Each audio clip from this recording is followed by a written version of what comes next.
No, yeah. So, like I was saying, Just cut you off completely.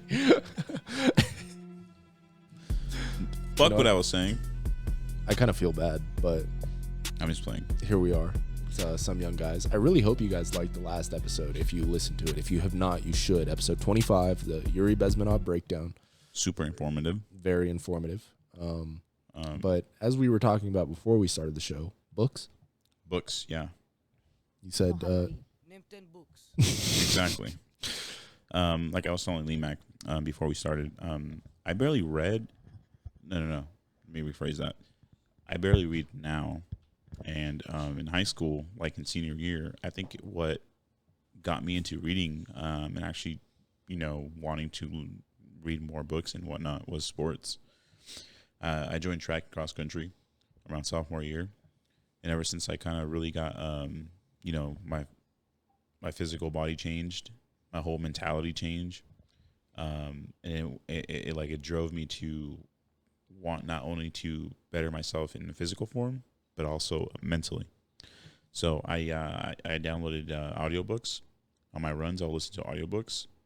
So many things I'll listen to, but sad. Sometimes I wouldn't even know what the book was called. I'll just listen to things, and then there'll be times where I actually go to the library and check out books and actually read them.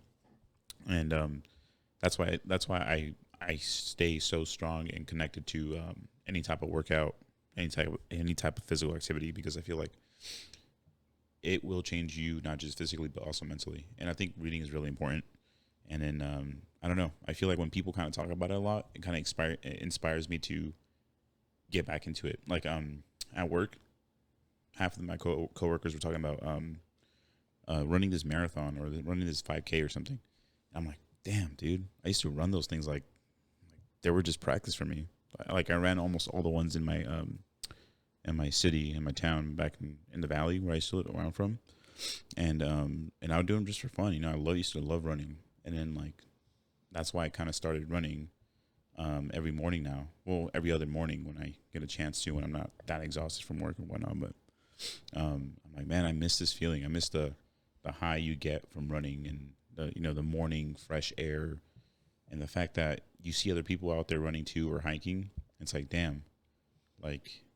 We're all in this together in some type of way. You know what I'm saying? Like they actually get up and actually do something. They get up and go, and I think that's really beautiful.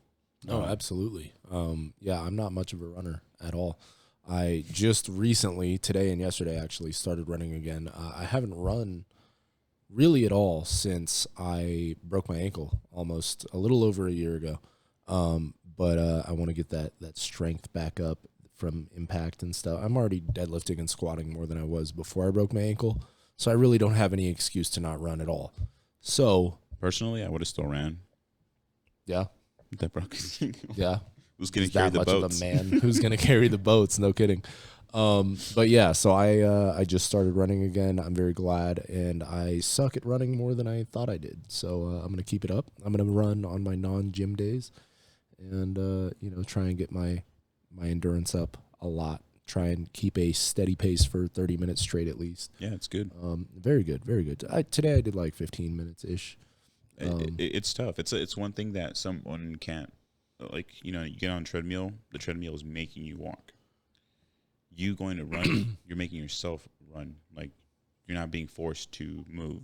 Yeah, you're forcing yourself to move. It's crazy. A lot of people say like, "Oh, how come running on a treadmill is not the same?" It's because it's not the same. It's just not. No.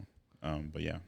Yeah, there's a nice little pond around my next to my house that I can jog to the pond and run around it, and then it's pretty nice. Not like, it's a pond, but it's a very large pond.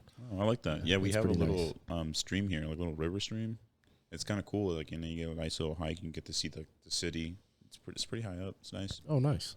But yeah, so like back to books. Today, actually, just today, I listened to Fahrenheit 451 because it's been recommended to me before, and it's just a book that I haven't read. I've read 1984, Animal Farm, Brave New World, those books that are in the same vein of totalitarian dystopias. And Fahrenheit 451 was just never one that I ended up reading, whether it was in high school or post-high school. But yeah, I read that one, and man, doing last week's episode with the Yuri Bezmenov breakdown, and then listening to that book, and then I also listened to a podcast earlier in the day before listening to that book, because at work all I do is just listen to podcasts and audiobooks and stuff like that. So I keep up on a lot of the different things going on. But yeah, listening to this one podcast, it was Jordan Peterson, and I honestly can't remember who the guest was, but they were talking about, the social justice warrior movement today and how it's kind of like a religious cult in the way that they stick to their ideals with a religious fervor, and if you disagree to any degree, you're no longer on their team, kind of thing.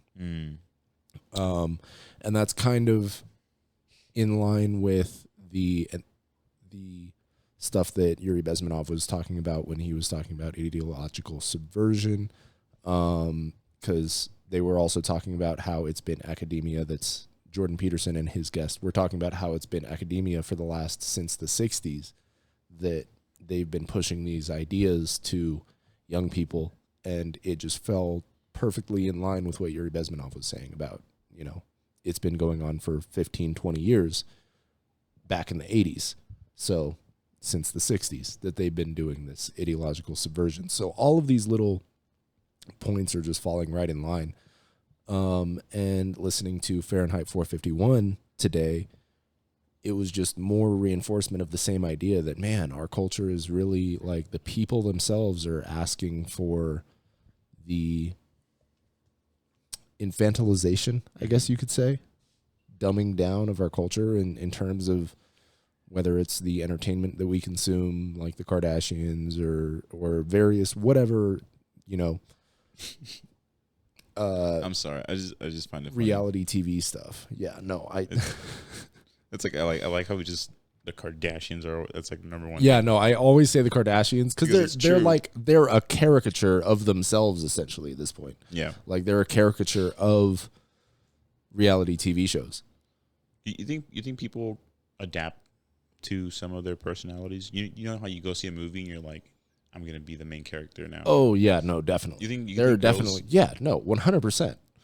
100%. There are definitely girls that just idolize the Kardashians to the degree that they like want to be the Kardashians to an entirely different level. It's bad. It's scary. It's honestly scary. Like anytime I see someone watching that, I'm like, I don't think I would like that person automatically. Because it's just low vibrational, low energy, low IQ entertainment. That's how I see it. And That being said, I really don't want to be that harsh in my description of it. That might be a little too harsh because I've been, watching YouTube videos and stuff like that. I'll see this trailer. There's a new reality TV show coming out about the Stallone family, Sylvester Stallone, his wife, and his daughters. Because I think he only has daughters. But anyways, that's wild. I see the trailer for that, and I'm like, honestly, that kind of looks interesting. Like that looks like something I might want to watch. But I'm not going to watch it, first off.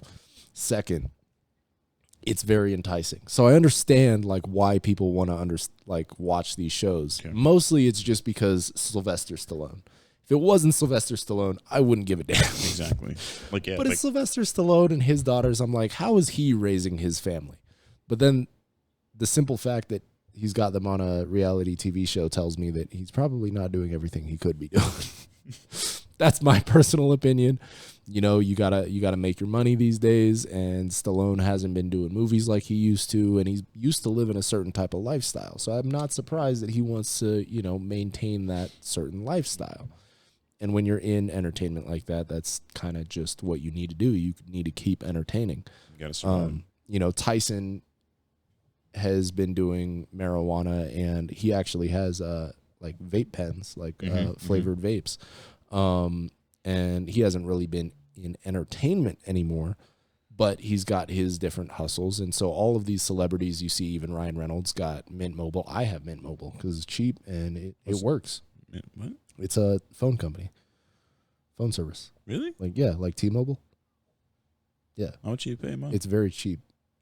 So basically they do like contracts. It's like $360 a year, but that's $30 a month. That's good. For I think 40 gigs a month of high speed, but it's unlimited data. So you get 40 gigs of high speed and then, you're SOL after you use all 40 gigs, which I've done a couple of times because I use data a lot.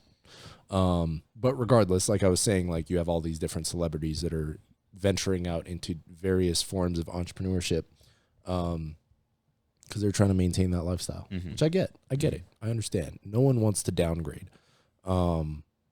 And so Stallone, this new reality TV shows, is his next hustle, I guess you could say.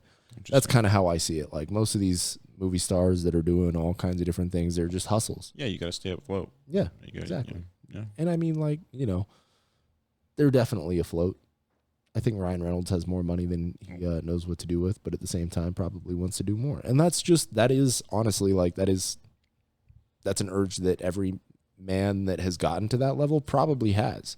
If you've gotten to that level of success in such a competitive marketplace like acting, where there's so much competition, Ryan Reynolds has a lot of competition.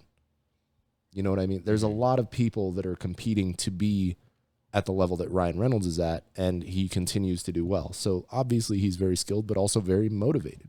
Right. Very, very competitive as well, I would imagine. So to get to that level of achievement, it takes a certain type of drive that isn't just going to go away because you got to that level of achievement. You know what I'm saying? Yeah. So, of course, he's going to venture out into other areas to make even more money and achieve more success in other areas that may not even be related to the field that he achieved first success in. And that's what most very successful people end up doing. That's why Bill Gates has his hands in so many pies, and all of the different movie stars, actors, all of the rich people are in so many different areas because that's the kind of drive that it is required to become rich in the first place, which is a huge tangent from the original conversation. But anyways. You know what I heard? Well, I didn't hear it. I saw it in a post. It was about money, and it said, just keep in mind that whoever is a millionaire or a billionaire at one point had to play dirty. As in, like, no one humbly made that much money that you see in today's day. They had to do something dirty to get where they're at. You know what I'm saying? Like, no one humbly is that rich.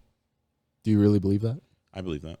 You think so? I think that some way or some form you're going to have to play dirty. I don't think so. I personally don't agree with that. And, I mean, it depends, too. It's not like just playing dirty as in, like... You have to be assertive. You have to be driven, and you have to be somewhat ruthless in the way that you pursue your goals. But that doesn't necessarily mean that you have to play dirty. Dirty as in mean, like, you know, how can I don't know, but the way I imagined it is like you got to screw someone over to get to the top. You don't have to do that. You don't believe that? No. Do you think Mr. Beast has screwed people over? You think his videos are real? Yeah. You don't think he kind of just does it for views? Not necessarily. So I've listened to, there was one Joe Rogan podcast that he appeared on, and he basically told his whole story, but basically he was building a YouTube channel. I think he was making, I don't remember what it was, maybe like Minecraft videos or something like that, but all of his money went into producing more content. Okay. And his content made him money that he put back into producing more content. And now it's gotten to the point where he's just producing content that helps people, and that is getting him more money to put into more content that helps people. And there's not a lot of feel-good content out there like that. I personally don't think it's absolutely necessary that you have to screw someone over to get wealthy. First off, if you screw someone over, you're going to be known as someone who screws people over. Unless you kill that person, they're probably going to tell people that you screwed them over to get to where you're at. You know what I mean? Yeah. And a lot of business is built on relationships. You have to have good relationships with the people that you're working with, whether it's your vendors, whether it's the lawyers that you work with, the other, creators. If you're in a YouTube environment, you have to have good relationships with those creators. And if you screw someone over, they aren't going to like you. They're not going to work with you, and they're going to tell other people not to work with you. Exactly. So screwing people over is not a good way to get up to the top. That's a psychopath way of doing it. That's literally what psychopaths and sociopaths, they don't last very long in one environment because eventually the people in their environment figure them out and don't want to work with them anymore, so they have to go somewhere else. Mm-hmm. So no, I disagree. You disagree? I disagree. I just feel like there's a lot of fishy people out there. You know what I'm saying? There are a lot of fishy people out there, and there are a lot of people that will try and screw you over. That being said, some of those ways might be like, so one really good book to read is The 48 Laws of Power. Okay. Goes over a lot of different ways that people can screw each other over. It's like the Machiavellian's handbook, I would say. So you really do need to have a very solid grasp on something, I would say, transcendent morality-wise. Okay. Meaning, like, when I first listened to that book, because I listen to books, I don't sit down and read them. One, because I don't have time. Two, because I fall asleep. When I first listened to that book, I was like, man, you have to read this with the Bible, or you have to have a really good understanding of the Bible to take the best away from this book. Because really, it's a guide of how to manipulate people. Manipulate your relationships with them, manipulate all kinds of different dynamics in human relations so that you can get what you want and have power over them, essentially. But also, the best way to read it, and actually the author of the book, I can't remember his name, it's like Robert something. The author of that book, he's been on Jordan Peterson's podcast and Michaela Peterson's podcast, and he said that he wrote that book more as a handbook of how to avoid getting screwed over by people that are using those tactics against you, because people will do that. I'd say what you're thinking of is, as far as like screwing people over, it's being a shrewd negotiator, because negotiation is very necessary. You do have to have very good negotiation skills to be successful in anything that you do, whether it's your personal relationships, whether it's your business relationships, everything is a negotiation. Whether even relationship with your parents, you have to negotiate. Like, I want this and I'm willing to give this kind of thing. Now you can use different tactics, like within the 48 Laws of Power, to negotiate for yourself more so than you negotiate for the other person. And there are different negotiation styles. There's aggressive negotiators. There's cooperative. What is it? It's aggressive, analytical, and what's the last one? Cooperative or something like that. But basically, it's the aggressive negotiator that negotiates more for himself, the analytical negotiator that needs to see all the numbers, essentially. How does this work for me? How does this work for you? Does this add up? Is this zero sum? Is one of us getting more than the other? How do we make this work mathematically? And then there's the cooperative, or I don't think cooperative is the right word, but it's the person the agreeable, I guess you could say. Okay. The one that's more negotiating for your side than they are for themselves. Okay. There's different negotiation tactics. There's different negotiation styles that people naturally fall into, depending on their personalities. And so it really comes down to the different person and the different relationships they build. Aggressive negotiators are probably going to have better relationships with other aggressive negotiators, because an aggressive negotiator is going to respect another aggressive negotiator, but an aggressive negotiator might not have as much respect for an agreeable negotiator that he's able to screw over. Interesting. You know what I mean? Yeah. And so, like, if I'm super aggressive in my negotiation and you're super aggressive in your negotiation, it's going to be a battle. And at the end of the day, we might not necessarily have many good feelings in that negotiation, but afterwards, we're probably going to come apart like, he was a tough negotiator. That's someone I want on my team. Exactly. The challenge was there, and it was... Exactly. We're feeding off the challenge, and we respect that. Yeah. And then we both come away knowing, like, we got at least what we wanted. Or there's just no deal. Because no deal is better than a bad deal. Exactly. That's another thing that everyone needs to know. No deal is better than a bad deal. Because you might really get screwed over in a bad deal. I think that's where the feeling of screwing someone over comes out of, when you get a bad deal. But it's just because you kind of lost the challenge of negotiating with someone else. That's another thing, is like, if you're just a bad negotiator, then yeah, you're going to feel like you got screwed over if you're going up against a good negotiator, because they're going to be better at negotiating for themselves than you are for yourself. Right. Even if you get an agreeable negotiator, they're going to negotiate better for themselves than they are for yourself. And that agreeable negotiator, if they're smart, probably won't want to deal with you anymore just because, or unless they have some very charitable feelings towards you. They might be like, all right, he sucks at negotiating. I'm going to negotiate for him a little bit better because he would let me get away with this because he doesn't really know how this is going to affect him negatively. And then I'll take him under my wing and like show him the ropes of things. That's where you end up getting a mentor. That would be a good, we need more of that. We do need more of that. A lot of people be like, damn, this guy's dumb. I'm going to fuck him over. Yeah, there are a lot of people that would do that. So you need to educate yourself for sure because you will get screwed over if you're not intelligent enough or you're not well versed in it. That's where street knowledge comes in. Like you need to be streetwise a little bit. Like, is this guy trying to screw me over? What does he get out of this? What do I get out of this? And why is he offering me this when it doesn't appear to give him any advantage? So there's a lot of different nuances to negotiation. How did this turn into a business seminar? I have no idea.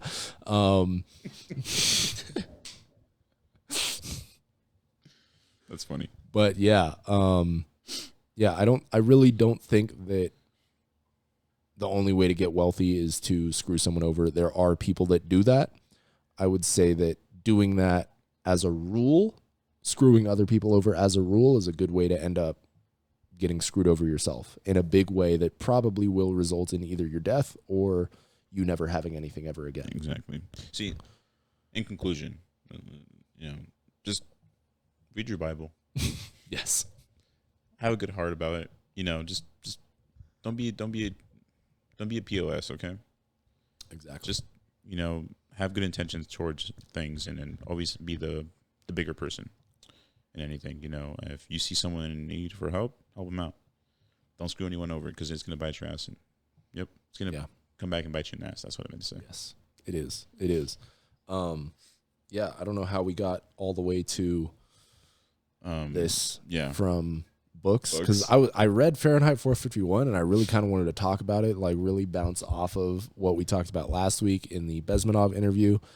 But honestly, like, I'm not mad at all where the conversation went. I think that was a lot of good knowledge that a lot of people don't really understand fully or might need to understand a little bit better. Maybe think about it a little bit more, watch some videos, stuff like that. No, but I mean, that book is actually really, it connects a lot to what's going on today. It does. He was kind of telling me, he's like, hey, I just finished reading this book. It's called Fahrenheit 451. Should we explain the plot first really quick so that people understand? Yeah. So Fahrenheit 451, it's about a dystopian future where the main character is a firefighter. He's not a firefighter. He lights fires. He burns books for the government, essentially, because in this dystopian society, no one is allowed to read books at all. You're not allowed to own books. You're not allowed to read books. You're really not allowed to think for yourself, to be creative, to have any dissenting ideas or lifestyle choices. Everyone pretty much listens to the same media, the same radio, watches the same movies and TV shows, and they all consume the same information so that there's zero disagreement between people. And that's really, that came about in the story, that came about through the people asking for it themselves. Like, the people the society got so large, and the marketing towards those people had to be so broad and so watered down that there could be no difference. There could be no diversity of opinion. And diversity of thought and opinion is really what matters more than anything. Diversity of color and all of that is good to have, of course, and you do want that because you want diversity of culture, but diversity of culture really stems from diversity of thought and opinion. And when you don't have diversity of thought and opinion, that's where you end up with totalitarian regimes and things like, 1984, Brave New World, this book, Fahrenheit 451, all of the worst ideas throughout history have come from, the worst societies throughout history have come from people trying to instill totalitarian regimes that think one idea. Yep. But that's essentially the breakdown of what the book is about. Highly suggest you guys read it because there's a lot more to it than just what we said. Mm-hmm. But yeah, the people asked for they asked for such a politically correct culture that there was no diversity whatsoever. Damn, it sounds so boring. Incredibly boring. And that was the main struggle of the main character, is that it got so boring. His wife was, he didn't even remember how he met his wife, first off. And his wife was she was so bought into the politically correct culture that had been fabricated by the government in power that she had no personality that was different from her friends' personalities. Like most Yeah. people nowadays. Yeah. What do you like to do? Drink, party, do drugs, TikTok, TikTok, eat chips, sleep all day, watch go to work. Netflix. Yeah, I go to work, I come home, I watch Netflix, and on Fridays I go out and party. Saturdays too. Yeah, I get hungover, call off. Mm-hmm. God, man, that's boring, bro. It sounds I'm sorry. incredibly vapid and unfulfilling. I mean, I get, you know, you want to go celebrate your birthday or whatever. Yeah, going out and celebrating something drink, is, you know, is go out with friends. great. Cool. But if that's what you do every weekend, it sounds so unfulfilling. No, I'm sorry. Yeah. I mean, can't be that exciting. I always try to put myself in a situation where I'm like I put myself like, you know, I go out and stuff like that. And then I'm like, man, it kind of reminds me of why I moved out from where I used to live. It was like kind of like college town party area. And I was stuck in that environment for so long. And I was like, dude, like the person I was before when I got there, I was so like tough-minded, big on philosophy, big on reading, big on working out, big on like being above just the normal lifestyle of everyone that says, oh, dude, oh, yeah, like it's fun. It's like the normal. Higher vibrational state. Exactly. Is what you were before. I got into that area, really screwed me over. And then, thank God, I moved out of that place and isolated myself. You know, I'm thankful. I think it was God that put me through that whole phase and area and learning curve, you know. I feel like he brought me down to the rock bottom just so I can see how horrible and how pointless that lifestyle is, and then took me out of it and kind of sat me, you know, basically I sat back and reviewed my whole like life, my whole past in that certain area and before, and I'm like, damn, why did I find that place fun? Why did I find drinking fun? Why was this like the hype when it really wasn't? So, and I'm thankful I'm out of that area. And then now that I'm like sitting, kind of just more context, sitting in my living room, kind of thinking about everything else and trying to get back into the focus mode I used to be in, which I'm so glad I am. And I'm like pushing towards that, reading more, studying more, taking my, my, you know, schooling serious, taking my life serious, taking my health serious now. It's like, and then people that aren't in the same vibration, like, you know, Lemac, Adam, buddies of mine, like that kind of understand that, like the workout, studying, learning, not going out every night, drinking, all that stuff. Understand that. But you like I try to explain this to some people that aren't about that. They're like, oh, you're taking it too serious. Oh, you're fat phobic. Oh, you're this and that. It's like, nah, bro. I'm very fat phobic. I was reading a post this one day and says, if you go to the gym, you're fat phobic. And I was like, shut the fuck up. I'm sorry, dude. I care about my health. This is the PC culture they were talking about. This is that, yeah, the 451 Fahrenheit. 451. Fahrenheit, 451. It's okay. We 451 pounds, you fucking. No disrespect. I'm just fucking simply saying, mad take disrespect. care of yourself, bro. You should be bullied. Don't comply. Don't fall into the tricks of this world.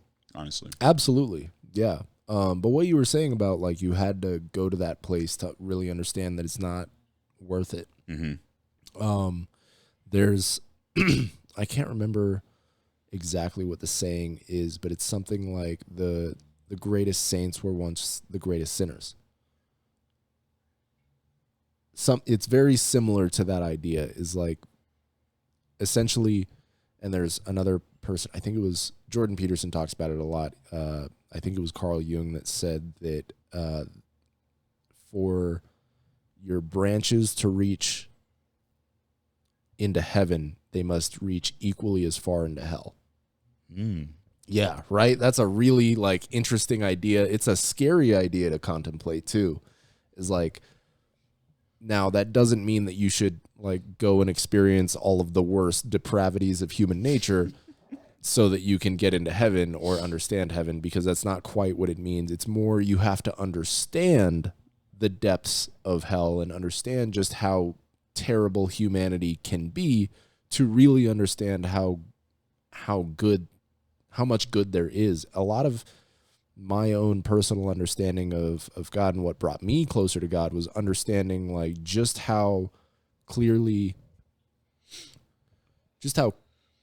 obvious it is that there is evil in this world. Like evil really does exist. Like that is child predators, people that are trafficking children, that know exactly, like, to be the movie Sound of Freedom just came out this last week on 4th of July.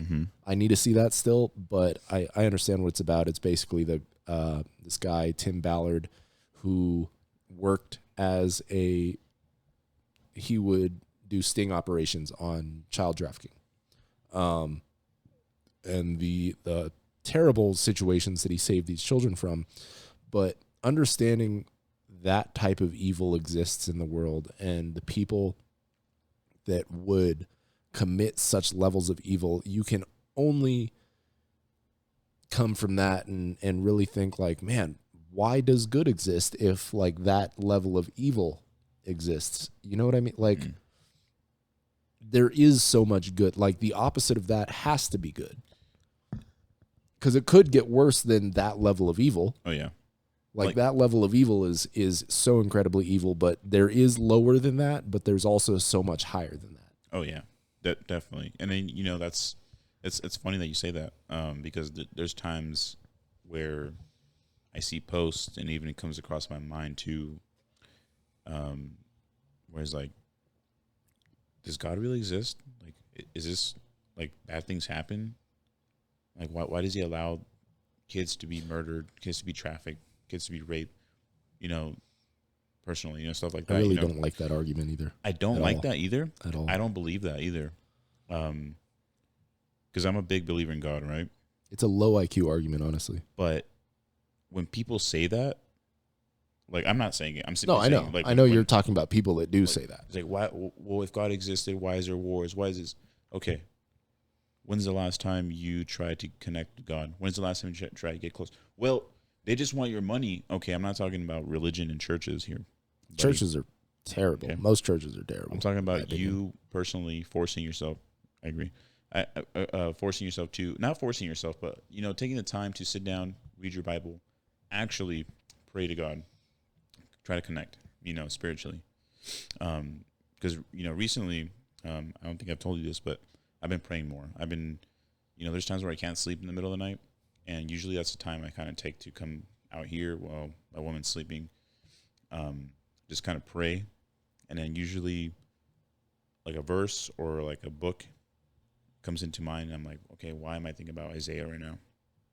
Maybe God is trying to tell me something. So I open Google, search up Isaiah, and I kind of just scroll through the Bible until something catches my attention. It's been twice, where 2 books have came up and answered my first prayer. Crazy. I can read it to you. I just need to find it. I have it saved. The second one was from Isaiah, which was like about a night or 2 ago. I was praying, and then Isaiah basically states, like, warn those about God. Basically we're in that time frame where it's getting pretty close. We're starting to lose a lot of morals in America and around the world as well. We're starting to lose a lot of a lot of the sensitivity stuff that we used to have. It's just gone. There's no such thing as having respect for others anymore. Like, when it comes to certain minorities and groups out there, they can care less about kids or care less about He's talking about the alphabet people. Yeah. And not the CIA or the ATF or the FBI or any of those 3-letter organizations. It means the ones that end in plus. Yeah. They're coming for your children. They had that chant. There was a chant at a pride parade where they said, we are here, we are queer, and we're coming for your children, something like that. And it was more than a few people were chanting. That's chanting, scary, bro. Chanting that phrase. Terrible. Good luck. Good luck coming for my children. I don't have any children, but if I did, good luck with that. Yeah, I don't have it right now, but you continue. I can keep looking for it. Yeah, you were saying something earlier about warning those of God, and when you say it like that, it kind of sounds like, oh, should we be scared of God? And in a way, yes. Absolutely. There's you should fear God more than you fear the devil, because God can blink and destroy the devil. He doesn't, because he gave us free will, and in a lot of ways it's a lot more complicated than the devil being a physical being. He's more of a spirit, and yes, God could destroy that spirit, but I think that would probably require the destruction of the world in a way. I'm not entirely sure how. There's an idea that I'm getting at that I'm not quite sure how to articulate. But I feel it's like, fear God in a way, is in like fear God that, not fear God as in like, oh my God, God is gonna punish me. I'm gonna be forever cursed or forever punished and doomed to hell, and I'm gonna be like forgotten. No. Well, the phrase that I thought of when you said that was, the fear of God is the beginning of wisdom. Okay. Yeah. That's the phrase that I had heard, and it's like fearing the consequences of not doing what you know you should do. You know what I mean? Mm-hmm. One thing that comes to mind in saying that is in Cain and Abel, the story of Cain and Abel. For those that don't know, Cain slew his brother Abel when Abel was getting rewarded greatly for his sacrifices, and Cain was not getting rewarded for his sacrifices. And it's implied, it's not said exactly verbatim, but it's very heavily implied that Cain's sacrifices were just not really of a good enough quality. It was like they were half-ass sacrifices. Like, he could have sacrificed more. He knew he could sacrifice more, but he chose not to. Mm-hmm. And his brother Abel was sacrificing appropriately and was justly rewarded. And Cain essentially became jealous with Abel, slew Abel, and then when God went to punish Cain for the slaying of his brother, Cain said, my punishment is greater than I can bear. And a lot of people, myself included, when I've been in a place where I was not sacrificing the ways that I should have been, that I knew that I should have been, when it came time to pay up for the sacrifices that I should have been paying, it was a lot like that. It was like my burden is greater than I can bear in a lot of ways. And it felt like that in a lot of ways. And so it's fearing the consequences of not doing what you know you should do. That's really what the fear of God as a beginning of wisdom means, in my eyes at least. And there's more to it than just that. It's a bit deeper than just that, but that's a good start, I would say. For me, when I hear fear God, it's like fear God, because if he needs to teach you a lesson, he's going to teach you in a way that you don't understand till you get through it. Yeah, it will hit you in the face once you get through whatever he puts you through. You're going to be like, oh my God, he was right. Yeah, and it has happened so many times to me. Like, this one time, I considered myself, like, this was in high school, actually. I got out of track practice waiting for my mom, always taking forever to pick me up. There was another girl there. She was, dressed a certain way, kind of like, I don't know if she was dressed for a special occasion, but she had like a short skirt and everything. And I was like, and my judgmental ass, I was so, oh God, I hated myself in high school. I used to be so judgmental, and I hate myself for that. I was like, the first thing that came to mind was like, oh my God, she's such a hoe, like the way she's dressed, and And then she got into her car because ride finally came. Got into her car. The license plate placard that goes around the license plate had a verse. Looked up the verse, and literally God slapped me in the face for that. Basically, the verse was about not judging others. And wow, like when people say listen to God's word, or like God will speak to you, he speaks, God works in mysterious ways. Mm-hmm. Literally mysterious ways, as in like boom. That's one way he basically talked to me, basically corrected me. So one thing off of that specifically, because I also thought of something else I was going to say earlier. Off of that specifically, God does work in mysterious ways. I like that story because that is a very real example of how like God will just instantly humble you on some thoughts that you were only having in your head. Mm-hmm. That being said, the phrase "only God can judge me" is misused so much. People use that phrase as an excuse to do all kinds of dumb stuff that they know they shouldn't be doing. Don't say "only God can judge me" and then go out to the club and twerk on 5 different dudes. That is not how you should be living your life. You are using the Lord's name in vain when you say "only God can judge me" and then use that as an excuse to go and do things that you know you shouldn't be doing in the first place. That's the only temperance I would add to that story, is that don't use that as an excuse to act like a hoe. But what I was going to say earlier, if I can remember, because I can't remember. Was it one of the books from Fahrenheit 451, like the Bible? Isn't it the last one? The dude, the main character ends up memorizing, I think, the whole book of Ecclesiastes. I think that was, at the end of the book, because one of the books that the firefighter, his name is Guy Montag. Yeah, Guy Montag. The main character, one of the books, the last book that he steals in that book before, all the stuff hits the fan and he ends up going off on his own at the end, the book that he steals is the Bible. And he starts reading it and memorizes the book of Ecclesiastes. And I need to read that book too. It's kind of like the Book of Eli, like the movie. Yeah, that's a great movie. Mm-hmm. That's a great movie. If you haven't seen it, go watch it. Really good movie.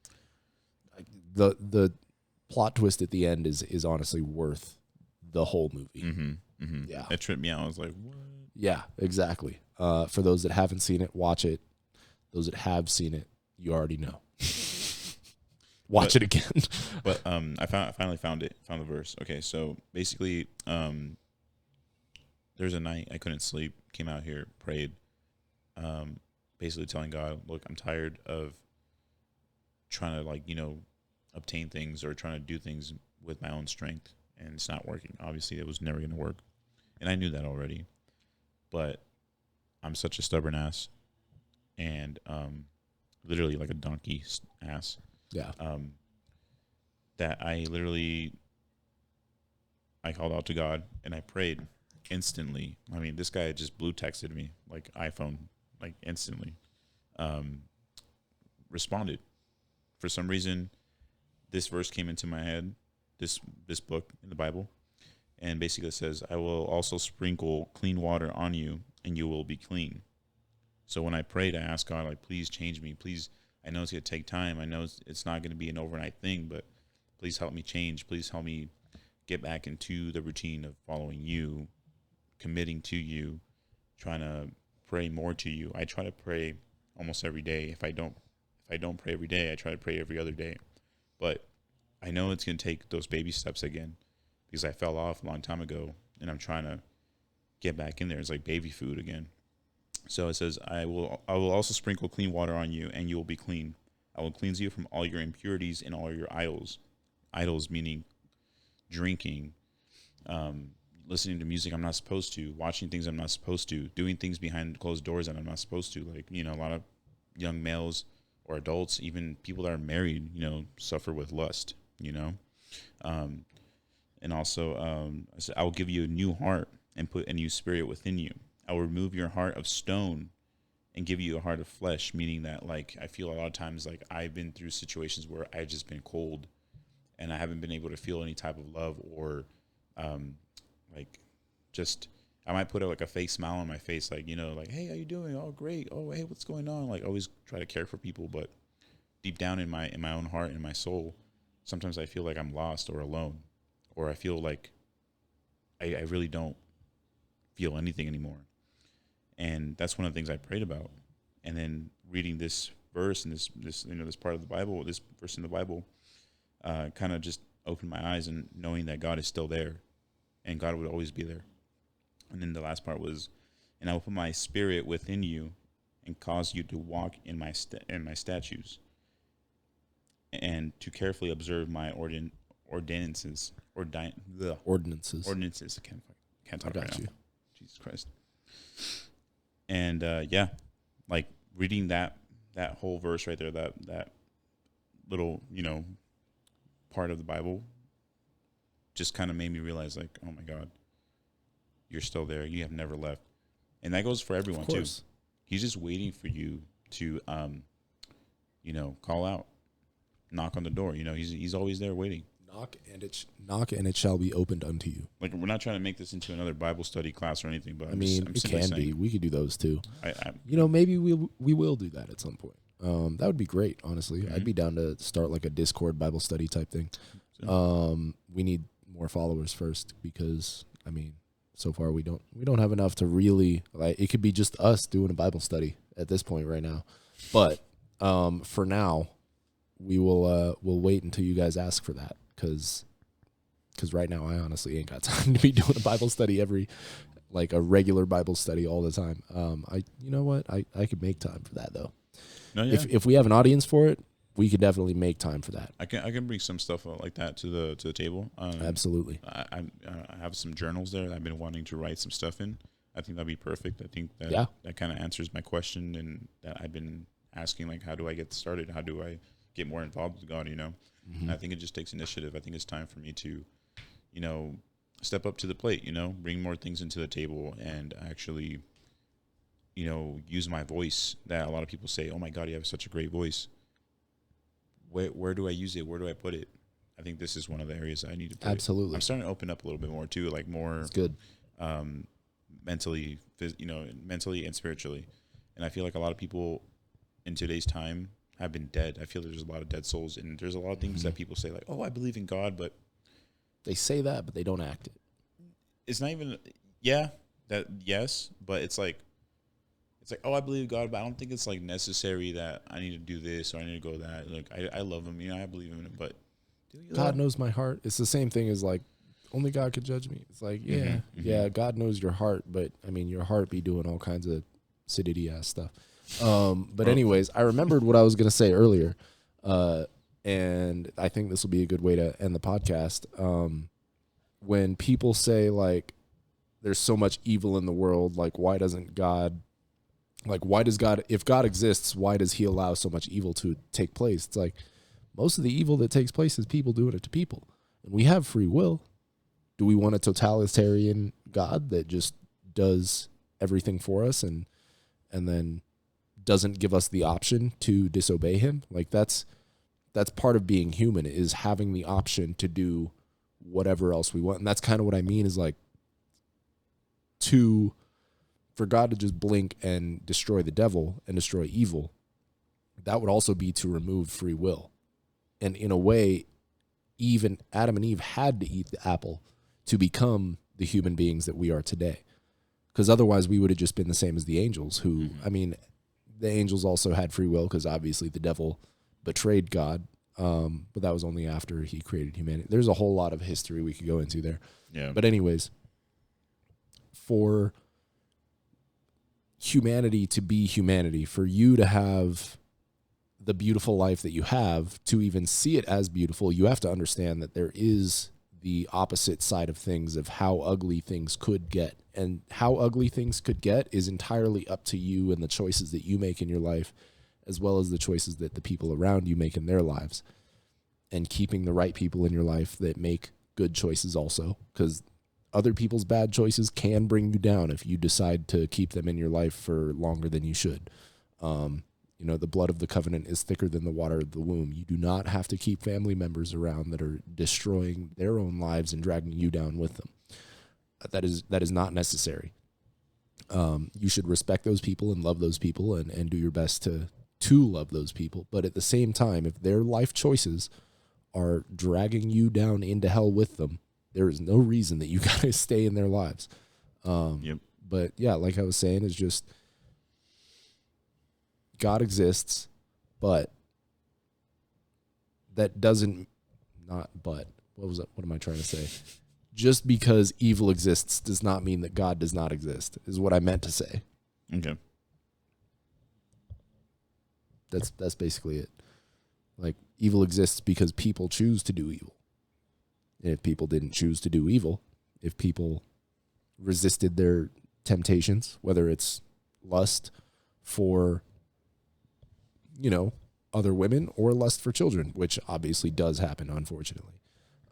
Whether it was people being slothful when they know they should be diligent and doing the things that they should do, as opposed to sitting on the couch eating Cheetos and watching Netflix all day, they probably should go on a run every now and then, or lift some weights every now and then, so that they could be a more capable individual.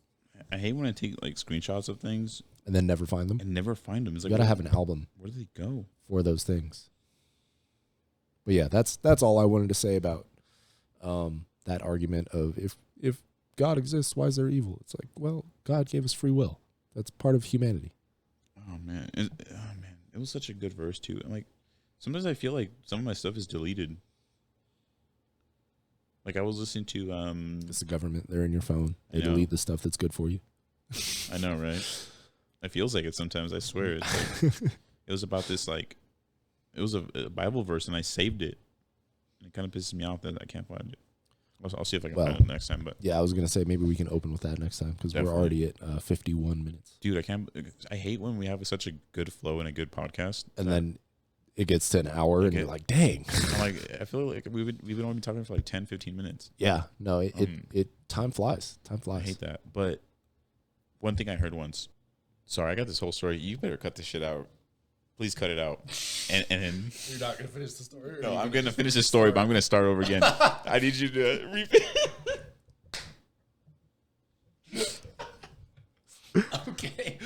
Okay, we can do that. Okay.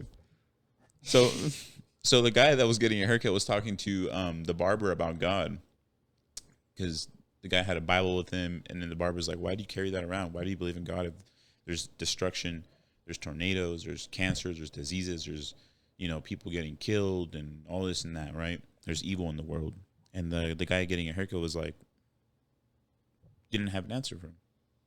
And he's like, well, God bless you, this and that, whatever. He left. Guy walks out, looks to the left, sees a homeless dude with dreads and everything, long hair. And he grabs him and he walks back into the barbershop and he's like, barbers don't exist. And the barber was like, what? What do you mean? He's like, yeah, barbers don't exist. Like, look at this guy's hair. He's like, if barbers exist, this guy would have had a haircut now and would like be fresh fade and cleaned up and everything. He's like, what are you talking about? Barbers do exist. It's just that the guy doesn't come to me. He's like, exactly. God exists, but you don't go to him.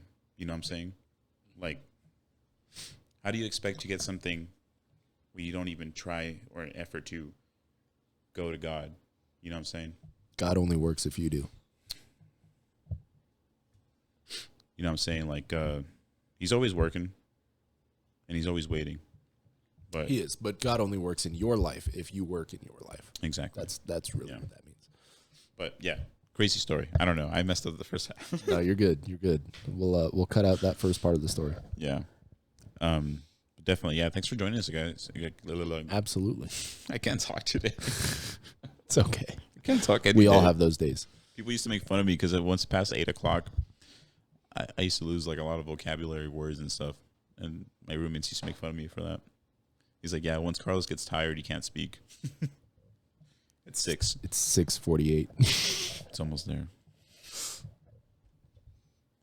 No, Yeah. I didn't know that I was going to be sitting talking to a bunch of illiterate people. All right, guys. That's a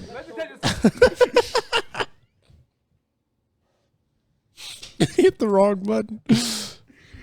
That one. We're done. Oh my god. All right. I hope you guys enjoyed this as much as we did.